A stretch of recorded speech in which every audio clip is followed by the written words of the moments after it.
Hi everyone, my name is Nicole Riddy. I am going to do my project on a neighborhood in the northeast section of Philadelphia named Frankford. I've lived in Frankford my entire life, so I thought that it would be interesting for me to do my research on this neighborhood so that I could gather more information on where I grew up, just to be more aware of my surroundings. Frankford is a small neighborhood in the northeast section of Philadelphia, consisting of roughly 67,395 people within the two area codes of 19124 and 19135. Within this population set, there's roughly 30,500 males and 36,800 females. So this shows that the male to woman ratio is almost the same. It's almost 50-50, but there are um, around 6,300 more females than there are males. In this picture, you see what we call under the L. The L is a form of transportation that we use in Frankfurt, and it goes all the way from the Frankfurt Transportation Center through the various neighborhoods in Philadelphia down to 69th Street, which is West Philadelphia.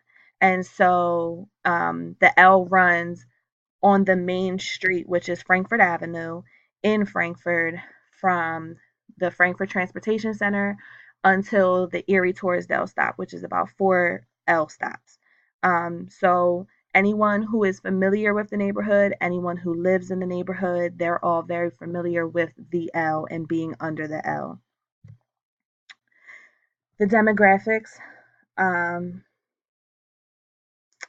of Frankfurt, I have a picture here that shows the races um, and the age distribution of the residents. Um, Many neighborhoods in Philadelphia are divided by racial clusters. Frankfurt shows that it is one of the neighborhoods that is extremely diverse. Um, the black, white, and Hispanic sections of this pie are almost all through each a quarter.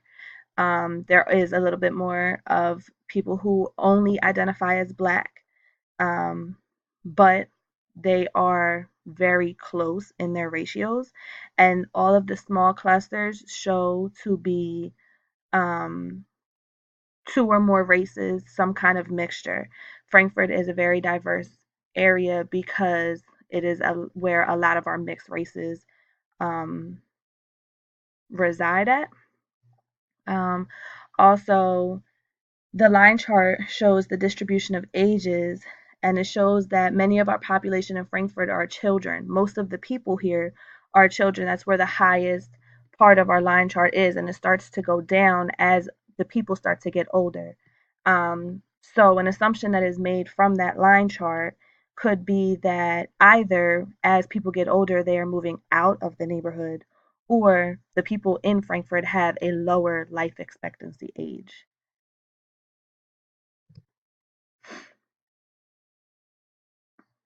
Education, um, in Philadelphia, every neighborhood has their neighborhood public schools. So there are neighborhood public elementary schools, neighborhood public middle schools, and neighborhood public high schools. In Frankfurt, we have Frankfurt High School. Um, Most of the children will go to Harding Middle School, and there's various elementary schools. One that is up on this slideshow is Frankfurt Friends. Um, this is a very small school in Frankfurt, but it is right off of Sellers Street. There's also schools like Lawton, um, Stern, different public schools. Aside from our public school system, Philadelphia also has charter schools, and there are a number of charter schools that are also in the Frankfurt section. The difference is that any child can be enrolled into a public school, and a charter school, you have to enter kind of like a raffle, and they choose the raffle of who can be accepted when they have available seats and when they do not have available seats. Um, a third option would be Catholic high school. Well, there used to be a Catholic middle school and elementary school, St. Bart's, but it just recently closed. So the other option in Philadelphia would be a Catholic high school. There are some in the neighborhoods right outside of Frankfort, but there is not a Catholic high school inside of Frankfort.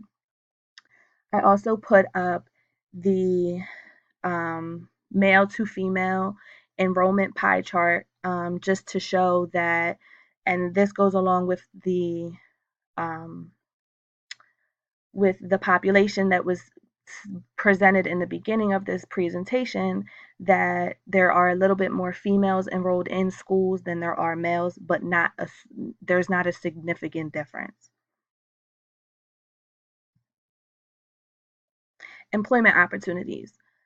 Um, Frankfort does offer employment opportunities. There is opportunities to work in the fast food industry. There's opportunities to work in small pizzerias and family-owned businesses. There's also a hospital. Frankfort Hospital is ran by Area Health. Um, you could be employed there. There are local banks, pharmacies.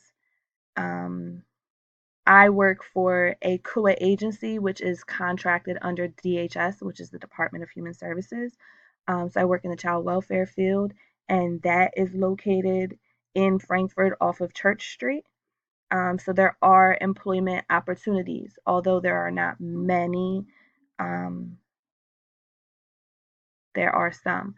Also presented in the beginning of this project was that there is the Frankfort Transportation Center. The Frankfort Transportation Center and all of the L stops around it offer busing as well as trains that can take you to any part of the city as well as the surrounding counties. Um, so that if you have employment opportunities outside of this small neighborhood, you are able to get to those opportunities. And most people take public transportation to their jobs. Um, Frankfort also has a number of different churches, and they're all historical churches. They're historical buildings that cannot be um, destroyed. Um, I also wanted to present that there are different religions that reside in Frankfort. We do have a large um, population of Islam and the Muslim community. And so there are masjids in Philadelphia, although other neighborhoods in Philadelphia have larger facilities, they are still present in our small community. I also would like to point out that there is a cemetery at the corners of Cheltenham Avenue and Frankfort Avenue, and each corner is the home and the entranceway to a different cemetery. Um, and I think that that is something that is nice to point out because it is the only intersection known in Pennsylvania to have cemeteries at every corner of the intersection, and every single cemetery belongs to a different religion. I think that that's very interesting and unique to this neighborhood.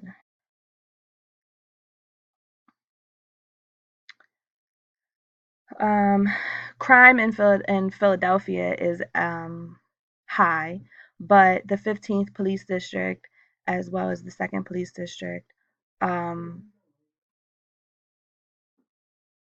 crime in the 15th Police District, as well as the 2nd Police District, um, is reported on areavibes.com to be 91% higher than the national average.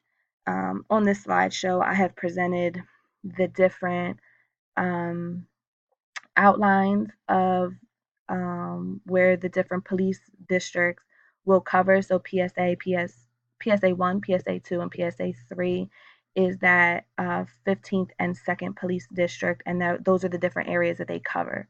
So Frankfort is one area that is covered in those different police district. I also put a picture of the police district. The 15th and the 2nd are both housed in the same building. Um, I also included a picture of police officers. That is what Philadelphia police officers look like. and then also the police cars next to them. It is also in the Action News clip up in the top left corner. That shows that crime is reported in all of our news shows, morning and night. Um, Here, there was also included the phillypolice.com. On this is the website that the police district will put up things that are happening within their district. So people that are wanted, um, and just different things to look out for. I thought that was very important to um, notate, and so you can go ahead and look at that in your own time if you please. This is a picture of a street sign that shows Frankford Avenue. Like I said earlier, Frankford Avenue is very well known in the Frankford section because it literally cuts right in the middle of the neighborhood. And so everyone at some point comes in contact with Frankford Avenue when being in the Frankford section. I wanted to take a second to relate back to the article that was assigned to us for this week. And it outlines the different things to look for when measuring a good community. Um, the goods and services in a community are important because it shows um, how residents have access to goods and services necessary to sustain themselves at a level of as a level that is acceptable to them to still continue to live and thrive. In Frankford, we do have access to everything that we need. And if there's something that is outside of our neighborhood that we need to gain access to, we are able to get there through transportation. Um, Safety. I think that when measuring safety in Frankfurt, you would find that our neighborhood is not the safest. It is also not a desirable area to live in, um, because most of our residents do not always feel safe and they feel that they need to take extra precautions in order to feel safe. Um, Relationships that bind citizens together, it states that the interrelations can be positive and can be negative. They can also be minimal and absent.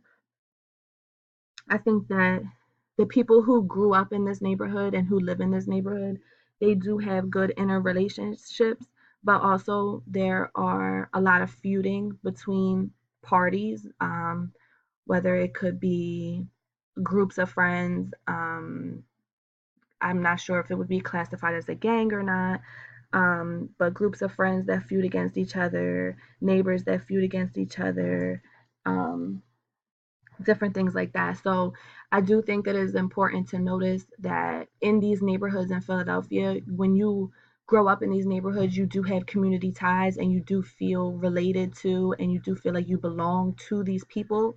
So you have that loyalty and those good positive relationships. But also, you're living in a community where not everyone gets along, and so there does exist negative relationships as well. Also, I think that it's important to um, state that poverty does exist in Frankfurt. Frankfurt is right next to the neighborhood called Kensington. Kensington is known for their drug infestation as well as the community of homelessness. And so a lot of those people do come in and come out of Frankfurt. Um, with all of these things being taken into consideration, I do believe that Frankfurt, although it is a strong community, I do not think that it is a safe or a good community. I think that there are a lot of things that could be done to this community to make it safer, to make it more appealing to the eye, to make it a healthier community. And I think that that really all starts with the people who are already existing inside of the community. Um, so that is the end of my presentation, and thank you guys for listening.